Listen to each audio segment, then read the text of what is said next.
네, 여러분 안녕하세요. 오늘은 학습심리 정보처리 이론에 대해서 강의를 진행하도록 하겠습니다. 교재는 제 7장이고요. 페이지는 153페이지부터 보시면 됩니다. 목차는 먼저 정보처리 과정의 기본 개념에 대해서 설명을 하고 그 다음에 우리가 기억을 하는 체계가 있어요. 여러분이 이 기억 체계에 대한 거는 너무 이제 기본적인, 기초적인, 꼭 알아야 되는 내용이라서 다른 수업에서도 내용을 들어보셨을 수 있는데 우리의 정보 기억 체계에 대해서 좀 설명을 드리고 그리고 마지막으로 메타 인지에 대해서 설명을 드리도록 하겠습니다.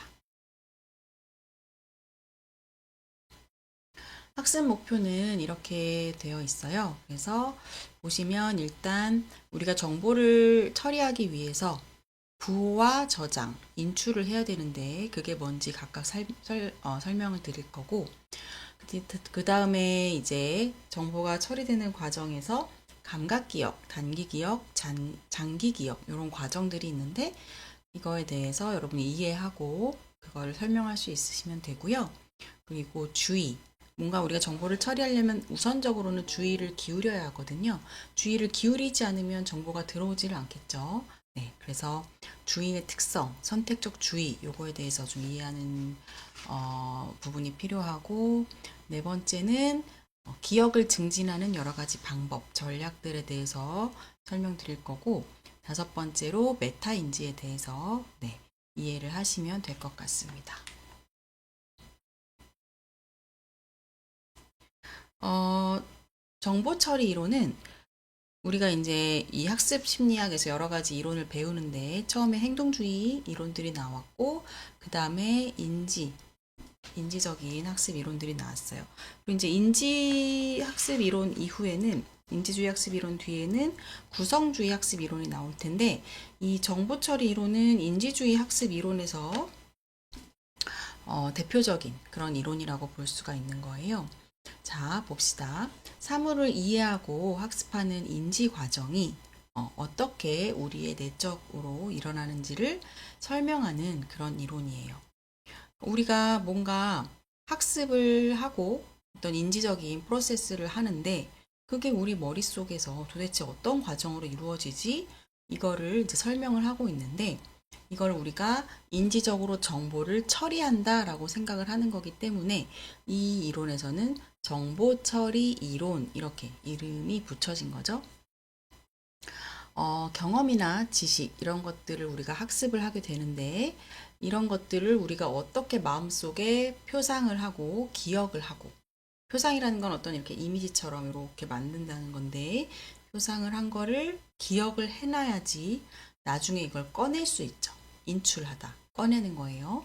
그래서 표상하고 그거를 기억해서 인출을 어떻게 하는지, 그 정보를 어떻게 처리해 가는지 그 과정을 설명하는 것이 정보 처리 이론입니다. 근데 정보 처리라고 하면 좀 많이 익숙한 용어죠. 요새는 오히려 어, 컴퓨터라고 해야 되나? IT가 워낙 기술이 발달하다 보니까 오히려 정보 처리라는 말을 잘 안 쓰는데 제가 예전에 컴퓨터를 처음 배울 때는 정보 처리라는 그런 용어를 많이 썼던 것 같아요. 뭐 정보라는 그 교과목도 고등학교 때 있었던 것 같고 정보 처리 기사 뭐 이런 자격증도 있었던 것 같고 그러니까 이거는 원래는 컴퓨터 그러니까 전산과학에서 활용하는 그런 개념이었어요. 근데 이 전산과학의 개념을 우리 인간의 뇌에다가 적용을 시킨 거죠. 그래서 우리 인간이 정보 처리를 어떻게 한다 이렇게 컴퓨터 쪽에서 쓰는 그 용어를 가져와서 설명을 한다라고 생각하시면 좀 더 이해가 쉬우실 것 같습니다. 그래서 컴퓨터가 처리하듯이 우리의 정보 처리 과정을 비슷하게 설명을 하고 있어요. 외부에 우리에게 들어오는 다양한 자극들, 이런 것들이 다 정보라고 볼 수가 있는 건데, 이런 것들을 우리가 능동적으로 어떻게 처리하는지를 세 단계의 과정으로 설명을 하고 있습니다. 보면, 처음에는 입력 부호화가 나오죠. 그리고 두 번째는 저장, 세 번째는 인출이에요. 보면 이 밑에 표에 보면 인간의 사람에게는 그게 기억이 이제 우리에게는 정보들이 될 테고 컴퓨터에서도 이제 어떻게 처리하는지 요 사람의 처리와 컴퓨터의 처리 두 가지를 비교해서 이렇게 표로 만들어 놨기 때문에 비교해서 생각하면 좀 더 이해하시기가 쉬울 것 같습니다. 일단 컴퓨터에 우리가 정보를 입력할 때 어떻게 하느냐. 우리는 키보드를 통해서 자료를 입력해요. 이 슬라이드도 제가 키보드로 이렇게 글자, 타자를 쳐가지고 이렇게 정보를 입력을 해서 만든 거겠죠. 우리가 정보를 입력하는 과정을 부호화라고 합니다. 그러면 우리는 기억, 어떤 정보들은 어떻게 우리 인간에게는 어떻게 입력을 할 것인가? 그건 이제 기억을 우리가 머릿속에 저장할 수 있는 형태로 부호화합니다. 부호화. 이 부호화는 우리가 이미지로 만들어서 저장을 할 수도 있고 아니면 언어의 형태로 우리가 뭐 단어를 암기한다거나 어떤 암기를 할 때는 언어의 형태로 주로 이제 부호화를 시키는 거죠. 그래서 인간에게 있어서의 부호화는 우리가 기억할 수 있는 형태로 만든다. 이렇게 이해를 하시면 될 것 같고 이제 부호화 한 다음에는 저장을 하죠. 컴퓨터에서는 저장이 아주 쉽습니다. 근데 어떻게 하면 돼요? 컨트롤 S 누르면 저장이 돼요. 아니면 뭐 메뉴에 들어가서 파일 안에 저장하기 그 메뉴를 누르면 우리가 입력한 내용이 저장이 되는데 우리 뇌는 그렇게 쉽게 저장 누른다고 저장이 되진 않죠. 컴퓨터처럼 쉽게 저장이 되면 매우 편리할 거예요. 막 열심히 뭐를 외울 필요 없죠. 그냥 저장 누르면은 다 외워질 테니까. 우리는 그거는 좀 안 되고 대신에 부호화 시킨 거를 어떤 에너지를 인지적인 에너지를 써서 정보를 우리 뇌 속에 저장을 잘 시켜야 됩니다. 물론 모든 정보를 다 저장할 필요는 없고 우리가 저장이 필요하다고 생각되는 그런 정보들만 저장을 해야 되겠죠. 그다음에 세 번째 단계는 인출이에요. 인출은 우리가 현금 인출하다 이것처럼 다시 끄집어서 쓰고 싶은데 그러면 저장을 했다가 인출이 잘 일어나야 돼요. 근데 컴퓨터에서 우리가 저장을 했는데 불러오기가 안 돼. 꺼내지지가 않아. 파일이 열리지가 않아. 그럼 어떻게 돼요? 완전 멘붕이죠. 내가 막 50페이지짜리 레포트를 써서 저장을 딱 했는데 뭔가 오류가 나서 열리지 않는다. 그럼 사실 큰일 나는 건데 네, 물론 그런 일은 잘 일어나지는 않지만 그래서 우리 사람들도 우리가 부호화시켜서 저장을 했으면 인출이 잘 돼야 돼요. 그래야 정보 처리가 잘 된 거지.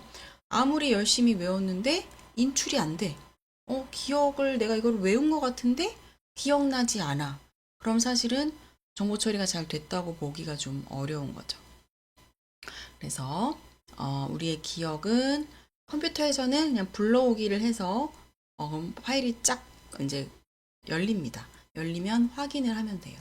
그런데 기억은 이제 우리가 이것도 어떤 인지적인 과정을 통해서 우리 기억에서 끄집어내는 거죠. 근데 사실 그 끄집어내는 과정은 되게 너무 짧게 이루어지기 때문에 뭐 이렇게 의식적으로 잘 우리도 모르게 휙 하고 이제 인출이 되죠. 여러분에게 사과가 영어로 뭐예요? 이러면 한참 이렇게 떠올려야 되는 분은 잘 없죠. 그냥 바로 애플 이렇게 나올 거 아니에요. 이 애플이라는 거가 떠오르는데 사실 아마 1초도 안 걸리셨을 것 같아요. 네. 그래서 그렇게 입력 부호와 그 다음 2단계 저장, 그 다음에 인출 요 세 과정으로 인간의 그 학습, 정보 처리를 설명한다.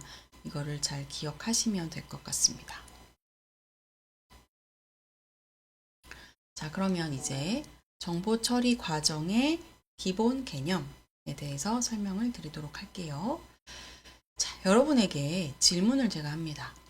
서원대학교 정문에서 상담 심리학과 사무실에 가는 방법을 알려주세요. 여러분 머릿속에 좀 방법 어떻게 이걸 알려줄까 좀 떠오르시나요? 뭐라고 설명하면 제일 잘 설명해 줄 수 있을까? 이런 것들이 좀 떠오르실 수 있을 것 같은데 보통은 이런 길을 설명하려면 좀 이미지들이 좀 떠오르죠. 말로만 쭉 떠오르는 게 아니라 그 길의 이미지들이 아마 여러분 머릿속에서도 좀 떠오르셨을 것 같아요. 이렇게 우리가 이런 길을 알려주려면 내가 이미 그 길을 가본 경험이 있고 내가 갔던 그 길의 경로가 내 머릿속에 저장이 되어 있어야 이거를 떠올려서 인출해서 알려줄 수가 있죠. 근데 그러면 어떻게 저장을 해야 되냐? 우리는 이 길을 여기 보시면 정보를 영상적 형태로 부호화하여 저장했다라고 되어 있어요. 그러니까 이게 우리가 이 이미지처럼 영상으로 머릿속에 저장이 되어야지만 다시 꺼낼 수가 있는 거예요. 그래서 요거를 좀 생각해 보시면 부호가 잘 되어야겠구나 이런 거 아실 텐데 일단 부호화부터 봅시다. 부호화라는 것은 새로운 정보를 저장할 수 있는 형태로 바꾸는 일종의 준비 과정이다. 네. 감각기관을 통해 유입된 정보를 여러 가지 형태나 기호로 부호화하여 저장을 하는데 우리 인간에게 감각기관은 5가지가 있죠. 뭐가 있는지 한번 얘기해 보시겠어요? 처음에 미각, 시각, 후각, 청각, 촉각 이렇게 5가지 감각기관이 있고 이 감각기관에서 여러 가지 수많은 정보들이 막 이제 들어옵니다. 들어오는데 우리가 이거를 다 주의를 기울여서 다 부호화시키기에는 그럴 필요도 없고 에너지가 너무 많이 쓰여요. 그래서 그럴 필요는 없고 그 중에 몇몇 가지 우리가 필요로 하는 부분에만 주의를 기울여서 얘네들을 부호화를 시켜주면 되는데 어떻게 부호화를 한다? 여러 가지 형태나 기호로 부호화시켜서 저장한다. 예를 들면 우리가 영화를 관람할 때는 영상, 이미지적인 것과 청각적인 형태, 2가지 형태로 부호화가 일어나는 거예요.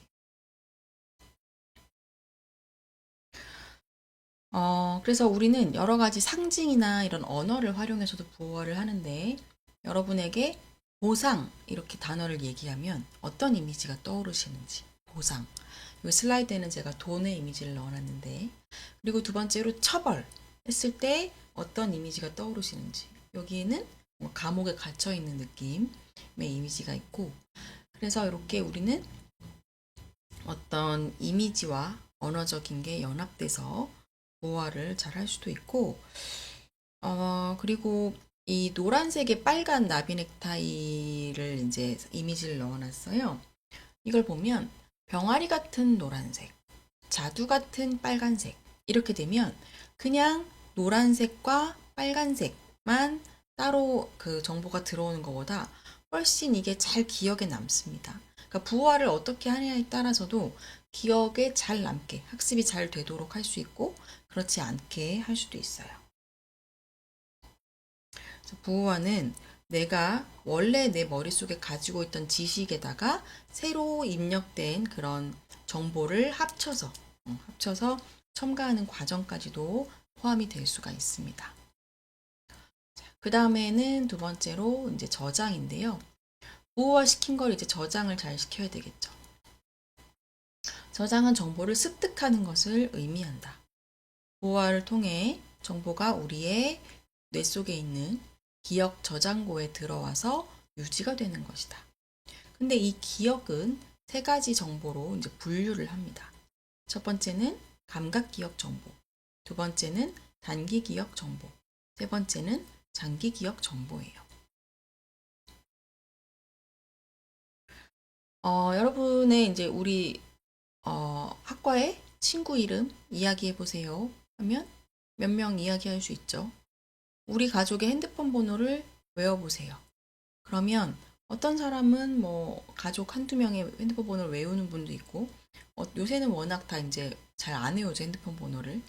과거에 저는 이제 예전에 막 대학교 때나 이럴 때는 친구들 핸드폰 번호를 10명도 막 외우고 다녔던 것 같아요.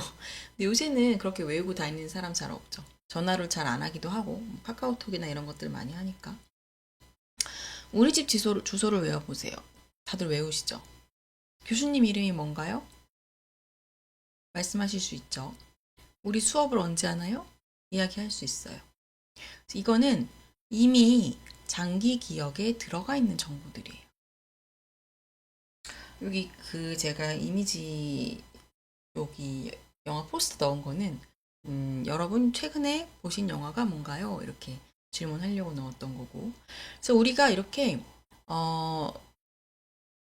시간이 좀 한참 지난 후에도 이야기로 답할 수 있는 것들은 이미 장기 기억 정보로 분류를 할 수 있는 거고, 단기 기억 정보는 어떤 거냐면 여러분께 제가 제 핸드폰 번호를 얘기했어요. 010-1234-5678 이렇게 얘기를 하고 외우세요 라고 했습니다. 그때 여러분은 잠깐 동안 010-1234-5678 이렇게 입에 맴돌면서 잠깐 동안 이 정보를 담고 있어요. 그죠? 이게 이제 단기 기억이에요. 감각 기억이라는 건 우리가 오감을 통해서 들어오는 정보들 중에 잠깐 주의를 기울이는 정보들. 이런 것들은 잠깐 정보가 주의를 기울이지만 금방 이렇게 사라집니다. 단기 기억은 몇 분 정도는 머무를 수도 있어요. 장기 기억은 한번 들어와서 저장을 시킨 거면 얘는 몇 년 있다가도 떠올릴 수 있는 그런 정보인 거죠. 어쨌든 이 기억에 대해서는 뒤에서 좀 더 설명을 드릴 건데, 이렇게 우리는 저장이라는 단계를 거친다. 저장한 걸 이제 인출해야 되니까 마지막 세 번째 단계로 넘어갈게요.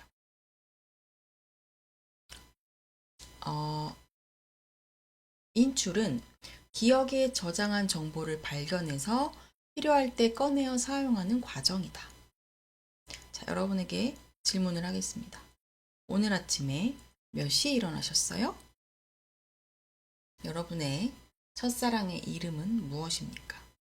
이거는 기억 안 나는 사람도 있을 수 있고요. 세 번째, 이정민 교수의 생일은 며칠입니까? 이거는 아시는 분이 거의 없죠. 이거는 대답하는 사람이 거의 없을 거예요. 왜냐? 내 머릿속에 저장이 되어 있지 않기 때문에. 그래서 인출할 수 있는 것과 인출할 수 없는 게 있어요. 인출이라는 건 저장한 정보를 필요할 때 꺼내서 사용하는 과정이다. 자, 그러면은 이렇게 세 가지 주요 단계를 설명을 드렸고, 이제 정보기억 체계에 대해서 좀 말씀을 드리겠습니다.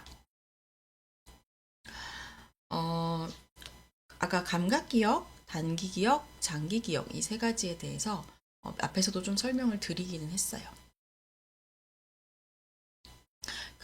여러분, 이 그림은 여러분 교재 155쪽에도 나와 있는 그림이에요. 일단 우리는 우리의 5가지 감각기관이 있기 때문에 사실은 우리가 주의를 다 기울이지 않지만 수많은 정보가 이렇게 우리에게 들어올 수 있다고 했어요. 근데 이 들어온 정보들은 정말 짧은 시간, 1에서 4초 정도 유지가 딱 됐지만 얘네들은 사라집니다.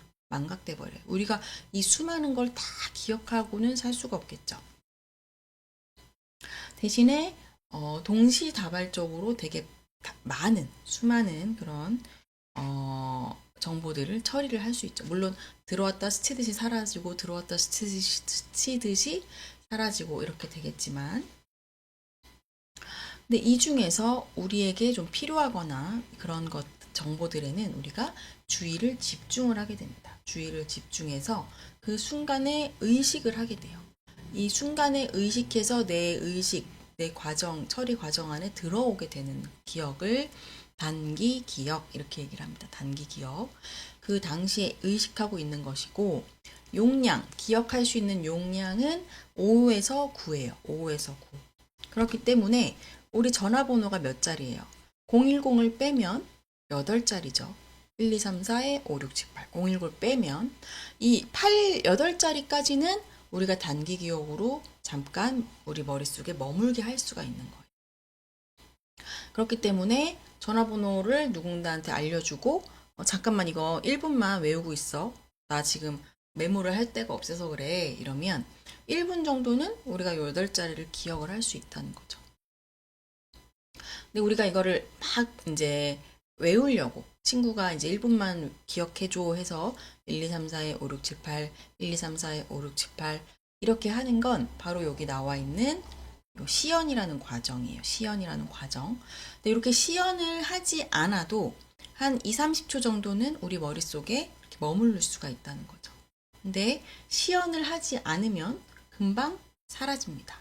그래서 아까 감각 기억은 1에서 4초 유지가 되면 단기 기억은 20초에서 30초 유지가 되고 빠르게 소멸이 되고 망각이 일어난다. 그렇게 보시면 되고 교재에 보시면 네. 뒤에서 조금 더 설명을 할게요. 그리고 장기 기억은 이렇게 1, 2, 3, 4에 5, 6, 7, 8 이런 식으로 계속 반복을 하다 보면 외워져 버려요. 외워져 버리면 이제 장기 기억으로 들어가게 된 거죠. 근데 요새 좋은 건 이 우리의 장기 기억의 용량은 무한대다. 엥? 나는 암기를 못하는데 그거는 암기를 못한다기보다는 장기 기억으로 들어갔는데 이게 인출이 안 되는 경우일 수도 있어요. 넣긴 했는데 꺼내지지가 않는 거죠. 그래서 기억도 여러 가지 전략을 통해서 잘 하셔야 되는 건데 기억의 내용에 따라서 일화 기억, 의미 기억, 절차 기억 이렇게 나눠질 수가 있는데 이건 뒤에서 다시 설명을 드리도록 할게요. 자, 제가 앞에 설명을 좀 드렸지만 조금 더 자세히 보도록 할게요. 감각 기억은 정보를 저장하는 첫 단계고요.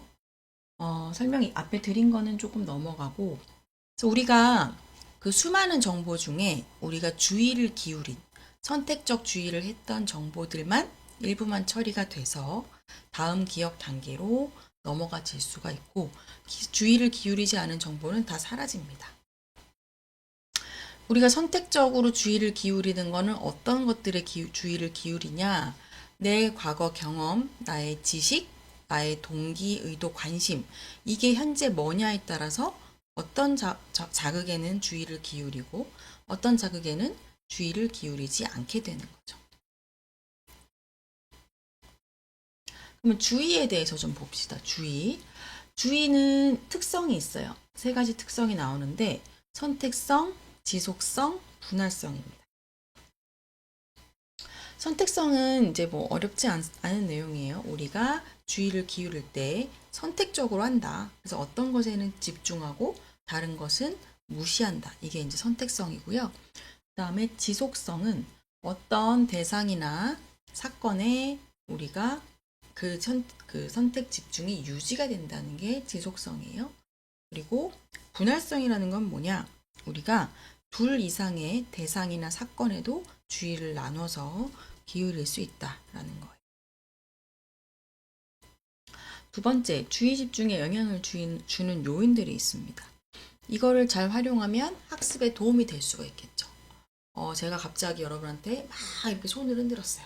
그럼 어떻게 되겠어요? 좀 멍하니 있던 사람도 좀 더 주의를 기울일 수 있죠. 제가 갑자기 막 이렇게 움직인다거나 이렇게 우리가 움직이면은 어떻게 돼요? 주의가 더 기울여져요. 그리고 글씨의 크기 또는 색. 제가 여기는 지금 그렇게 하진 않았지만 뭔가 뭔가 뭐 이 글씨를 빨간색으로 타이핑을 다시 했다. 그럼 아무래도 그 글씨에 주의가 기울여질 거고. 사회적 단서. 여러분 길 가다가 사람들이 막 모여 있어요. 그럼 어떻게 돼요? 저기 뭔 일 났나? 싸움 났나? 이러면서 나도 주의를 기울이게 되죠. 그건 사회적인 단서. 그리고 신기함이나 부조화.